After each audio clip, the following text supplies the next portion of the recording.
fighting games are almost deceptively simple. At face value, it's just usually two characters beating each other up. There's not really anything to be confused about, other than Voldo or Hakan or Blitztank, but I digress. Behind this unassuming front are grids of numbers, there are colorful boxes, unique rules, and countless mechanics. Sometimes, in an attempt to make something fun or unique, fairly strange and interesting things start happening. That's what we're going to talk about in today's video. Let's take a look at some of the weird mechanics you can find in fighting games. And while we'll have some lesser known games in here, you might be surprised by how eccentric even the most popular fighting games can be when you take a look under the hood. But before we get into it, if you end up enjoying the video, please consider leaving a like or subscribing. Thank you. You know, Killer Instinct really doesn't get enough credit for how innovative it was and still is. The 2013 reboot was so far ahead of its time in terms of features, tutorials, AI, single-player content, netcode, and even in terms of monetization model. Even though many modern fighting games are slowly catching up, there's one strange and unique feature that you won't find in other fighting games. We're talking about how KI handled combos.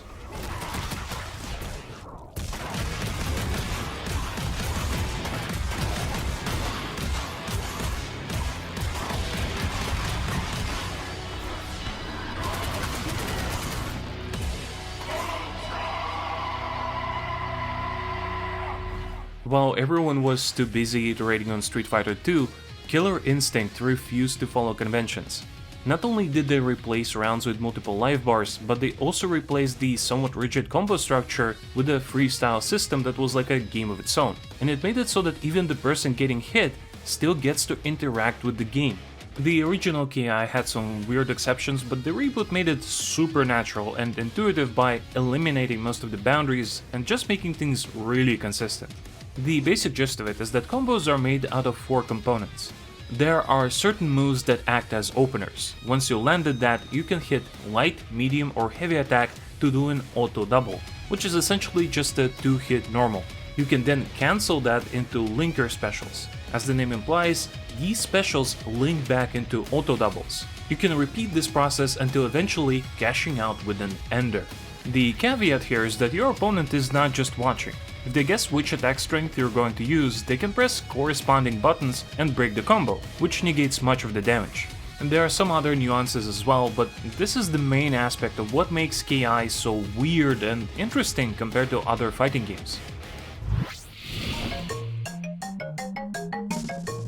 Now, let's have a small double feature dedicated to games that did interesting things with location damage.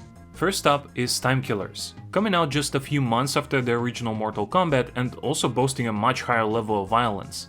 While it had a mechanic similar to fatalities, it didn't limit itself to just that.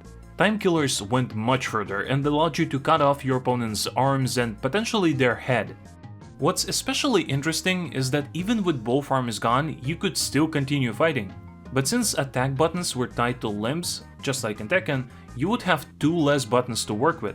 A much less violent take on this mechanic could be seen in Fighter's History Dynamite, also known as Karnov's Revenge. Instead of hacking off limbs, each fighter had a distinct weak point. Targeting it would eventually break or remove the related item of clothing and reward you with not only a stun, but also increased damage for future strikes on that weak point.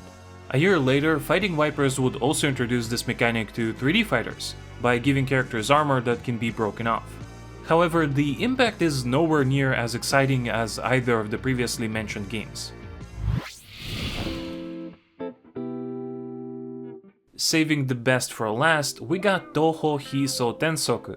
It's hard to pick just one weird mechanic from this game because the entire thing is just like nothing you've ever seen before.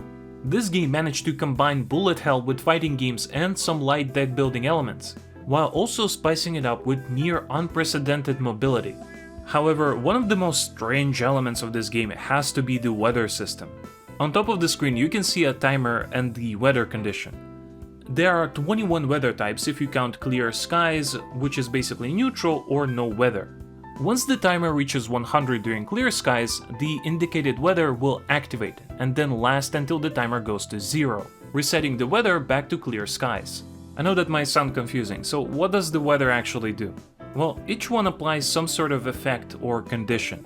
For example, Blue Sky allows you to cancel specials into other specials, while Typhoon will remove flinch and hit stun, but also remove your ability to block. It might sound a bit too random to those who prefer hyper-competitive fighting games, but players actually have a decent degree of control over the weather and can manipulate it to their advantage. First of all weather types follow a consistent cycle, so you will know which one is coming next. After that, you can choose one of the ways to switch the weather, which includes spell cards, knockdowns, as well as ground and wall slams. Combined with deck building, this system really adds a lot of variety to the game, but also gives players another tool of expressing their playstyle, making Hiso Tensoku even more exciting to both play and watch.